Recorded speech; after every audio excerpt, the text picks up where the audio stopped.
Hoy vamos a desgranar una historia muy potente, una que habla de un viñedo, de una rebelión y de una profecía que, a primera vista, parece un auténtico rompecabezas. Y todo arranca con esta frase, que es cuando menos enigmática. La piedra que desecharon los edificadores ha venido a ser la piedra principal del ángulo, o sea, una contradicción en toda regla. Y esta idea va a ser el eje de todo. Esa es la gran pregunta, ¿verdad? ¿Cómo es posible que algo que se descarta acabe siendo lo más importante? Pues la clave, curiosamente, se encuentra en una pequeña historia, en lo que se conoce como una parábola.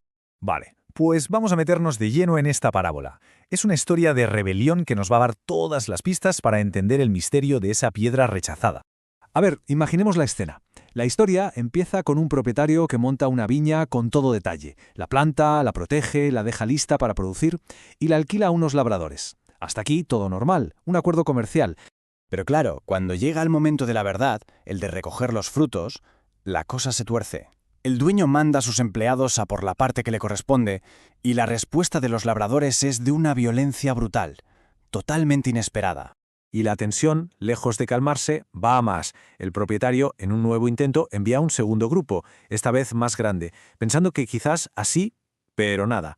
La respuesta es la misma, más violencia. Llegados a este punto, el propietario juega su última carta, la más importante. Envía a su propio hijo. Piensa que su figura, su autoridad directa, conseguirá el respeto que los otros no lograron. Pero lo que ocurre es justo lo contrario. Este es el punto de no retorno de la rebelión. Los labradores, al ver al heredero, no solo no lo respetan, sino que ven la oportunidad de quedarse con todo. Así que lo matan, pensando que así se adueñarán de la herencia. Es el desafío final. Menuda historia, ¿eh? Es bastante fuerte. Pero claro, esto no es solo un cuento. Tiene un significado mucho más profundo. Y las pistas para entenderlo están en el propio texto. Aquí es donde vemos que cada elemento significa algo. Los siervos no son simples trabajadores. Simbolizan a los profetas, que fueron enviados y rechazados una y otra vez. El hijo, lógicamente, es el enviado definitivo. Y los arrendatarios representan a esos líderes que se niegan a reconocer la autoridad del dueño. Su violencia no es casual, es una ruptura consciente. Como es de esperar, una rebelión así no podía quedar sin respuesta. Los actos de los arrendatarios van a provocar una consecuencia muy dura y un giro radical en los acontecimientos. Y la propia historia nos lanza la pregunta al aire. Vale, y ahora cuando vuelva el dueño de la viña, ¿qué va a hacer con esta gente? Es una pregunta sobre justicia, sobre el resultado inevitable de sus acciones. Pues la respuesta es clara y directa. No hay medias tintas. A esos malvados se les acaba el tiempo. El dueño los quitará de en medio y le dará la viña a otros que sí estén dispuestos a cumplir su parte del trato. Y aquí está el gran giro, la inversión total de la situación. Fijaos en el cambio. El reino de Dios se les quita a unos para dárselo a otros. Pero no cualquiera, ojo, será para un pueblo que sí produzca sus frutos. Esa es la nueva condición. Entonces, ¿con qué nos quedamos de todo esto? ¿Cuál es la moraleja final que se esconde detrás de esta historia tan intensa? Pues hay varias lecciones clave. La primera, que tener una responsabilidad significa que tarde o temprano hay que rendir cuentas. Que tener un privilegio no te asegura nada. El reino no va de a qué grupo perteneces, sino de lo que haces, de si produces esos frutos, que son la fidelidad y la justicia. Y la respuesta correcta, según la parábola, era reconocer al que había sido enviado. Y con todo esto en mente, volvemos a esa frase del principio, esa que sonaba tan rara. Pero ahora cobra todo el sentido del mundo. Esa piedra que los constructores no querían es una metáfora perfecta. Representa a ese hijo, a ese enviado que fue descartado, echado fuera, asesinado. Y sin embargo, es precisamente él quien se convierte en la pieza clave, en la base sobre la que se construye todo lo nuevo. Lo rechazado se ha vuelto fundamental. Así que, al final, esta parábola hace mucho más que resolver un enigma. Nos deja una pregunta flotando en el aire, una que llega hasta hoy. ¿Qué significa eso de producir frutos en nuestro tiempo? Y nos obliga a pensar, ¿qué piedras se están rechazando hoy en día sin que nos demos cuenta de que quizás son la clave de todo? Bienvenidos a El Debate. Hoy nos adentramos en uno de los textos, diría yo, más contundentes y debatidos de nuestro material de origen. Nos referimos al relato del Nazareno en Mateo 21, 33 al 46, lo que comúnmente, conocemos como la viña arrendada. Un texto durísimo, la verdad. Exacto. Nos enfrentamos a una narrativa de una intensidad, extraordinaria. O sea, un propietario arrienda su viña, sus siervos son asesinados progresivamente y finalmente su propio hijo es ejecutado por los labradores. Sí. Todo esto culmina en una declaración muy severa sobre una piedra angular y la transferencia del reino. Y la pregunta central que vamos a desgranar en este espacio de intercambio intelectual es la siguiente. ¿Es este relato fundamentalmente una declaración teológica sobre la autoridad suprema y definitiva del enviado final, es decir, el Hijo? ¿O es, en su núcleo, una severa crítica sociopolítica sobre la rendición de cuentas institucional y la obligación ineludible de producir frutos? Esa es la gran cuestión, claro. Y bueno, yo sostengo la primera postura. Argumentaré, como he defendido en otras ocasiones, que nos encontramos ante un decreto sobre el cambio definitivo de autoridad. Un cambio centrado absolutamente en la identidad del heredero que reemplaza a los antiguos administradores. Pues yo sostengo que el relato denuncia primordialmente el fracaso operativo y moral de los dirigentes religiosos. Defenderé que el reino, según este texto, se define estrictamente por la producción de esos frutos, que representan la justicia y la fidelidad, y no por la simple pertenencia institucional o, bueno, el reconocimiento abstracto de una identidad. Vale, pues para entender la fuerza de mi postura, fíjate en la estructura narrativa que plantea el relato. Hay una progresión muy clara, casi coreografiada, en los emisarios que el propietario envía a la viña. Primero envía siervos, que el texto identifica con los profetas, ¿no? Son rechazados. Luego envía otros siervos en mayor número, y corren exactamente la misma suerte. Pero el salto cualitativo ocurre cuando envía a su propio hijo. Claro, es el clímax absoluto de la historia. Frase clave del propietario antes de enviarlo es: respetarán a mi hijo. Esto nos indica que el conflicto culminante ya no es una simple cuestión de falta de pago o de una mala gestión agraria, ¿sabes? Se convierte en un rechazo directo a la identidad y a la autoridad de este heredero. La parábola cambia de marcha radicalmente aquí. Ya no se trata de las uvas, se trata de la soberanía del dueño expresada a través del hijo. Y esto cristaliza al final cuando el texto utiliza esa figura de la piedra que desecharon los edificadores, que se convierte en la piedra principal. Es una advertencia sobre el poder absoluto del heredero, no un manual sobre cómo administrar instituciones. Ya. Pues mira, yo lo abordo desde una perspectiva distinta. A ver. Fíjate en cómo comienza el texto realmente. No empieza hablando del hijo ni de una autoridad abstracta. Vale. Inicia con una meticulosa preparación material. El dueño plantó una viña, la rodeó con una cerca, cavó en ella un lagar y edificó una torre. Para quienes nos escuchan y quizá no estén tan familiarizados con la agricultura antigua, un lagar no es un elemento decorativo. Es el centro de producción donde se pisa la uva para hacer vino. Claro. Y la torre es para vigilar la inversión. Toda esta enorme infraestructura tiene un único propósito, que es recoger lo que le correspondía cuando llegara el tiempo de la cosecha. Es indudable que hay una inversión inicial importante, ¿sí? Y es fundamental. Si el texto fuera exclusivamente sobre la autoridad del hijo, toda esta introducción sería superflua. Podría haber dicho simplemente: un rey envió a su hijo. Bueno. Pero no. Nos detalla la viña porque la violencia de los labradores, golpear y matar a los siervos, revela una ruptura impulsada por una codicia muy terrenal. Ellos mismos lo dicen al ver al hijo. Dicen: este es el heredero, vengan, matémoslo y quedémonos con su herencia. Su motivación es usurpar el control institucional. Es la trampa clásica del poder. Empiezas administrando el viñedo y terminas convenciéndote de que eres el dueño. Por lo tanto, el núcleo de esta parábola es una advertencia perenne sobre la responsabilidad espiritual y la rendición de cuentas. Entiendo por qué piensas así, pero permíteme ofrecerte una perspectiva diferente sobre esa motivación y sobre todo sobre la naturaleza del privilegio religioso. Tú sugieres que la motivación es principalmente usurpar el control, una especie de golpe de estado administrativo. Exactamente. Ya, pero la escalada de violencia alcanza su verdadero punto de no retorno únicamente con la llegada del hijo. Los labradores toman al heredero, cito, lo echaron fuera de la viña y lo mataron. Ya, pero ya habían matado antes. La violencia ya estaba ahí. Sí, por supuesto, pero echarlo fuera de la viña y asesinarlo, al ser el hijo, marca una diferencia abismal. No es que simplemente hicieran mal su trabajo de agricultores, es una rebelión ontológica. Para ponerlo de forma sencilla, no están desafiando las reglas de la viña, están desafiando la naturaleza misma de quién es el dueño y quién es el heredero. El privilegio religioso que ostentaban se pierde específicamente por no someterse a la autoridad del enviado final.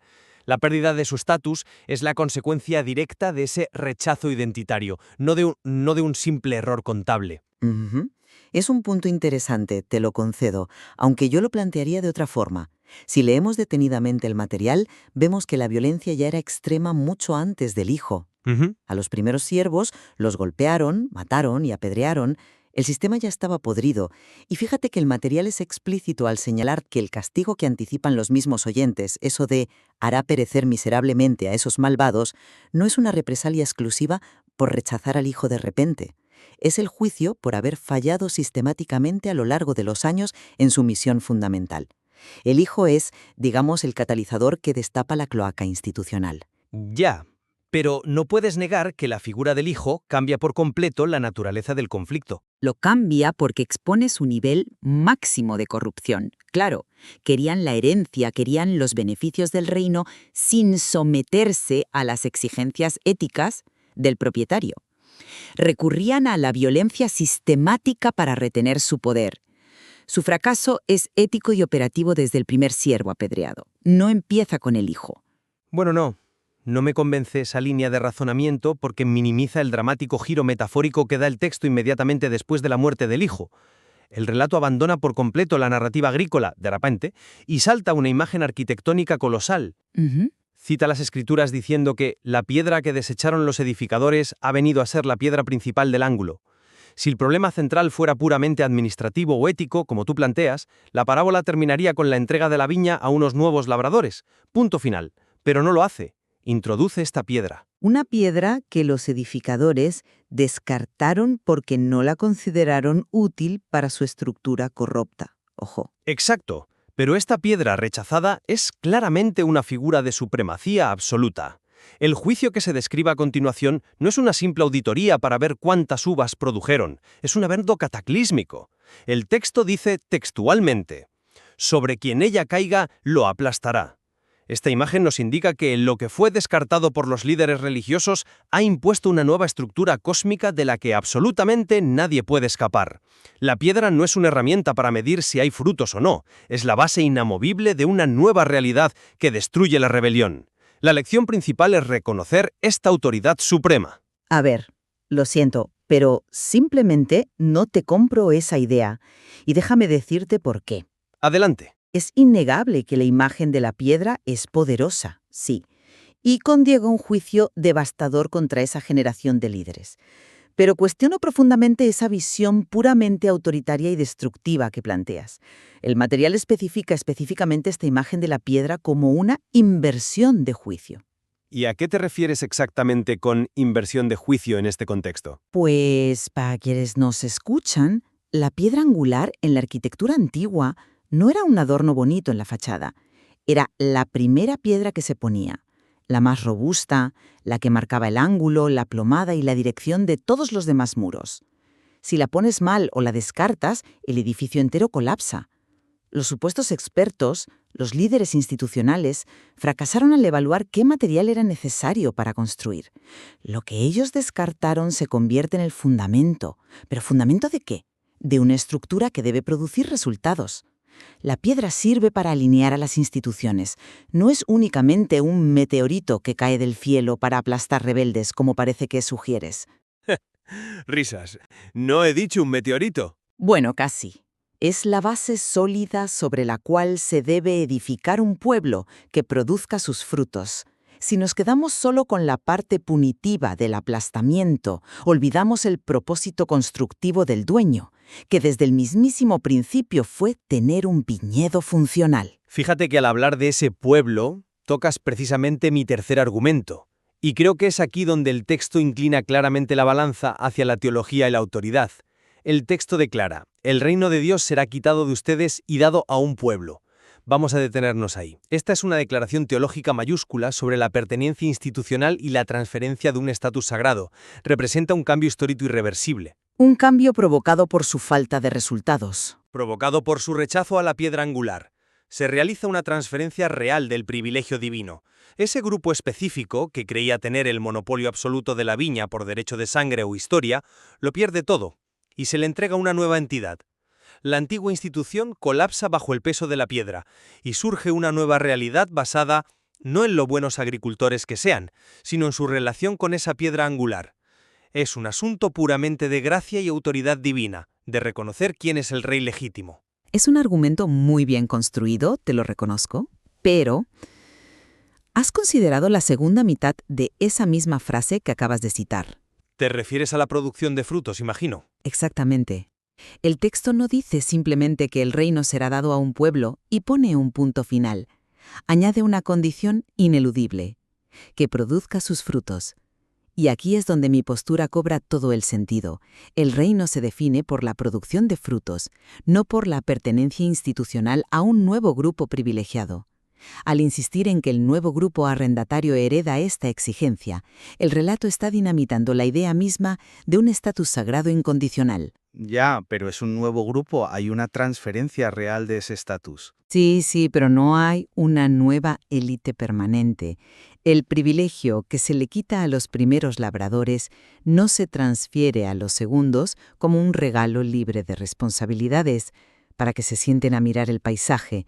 Se transfiere como un contrato de arrendamiento bajo las mismas y estrictas condiciones. Solo hay una demanda constante y perpetua de resultados empíricos, justicia y fidelidad. Si la nueva institución, sea cual sea la historia, no produce frutos, lógicamente se enfrentará al mismo destino.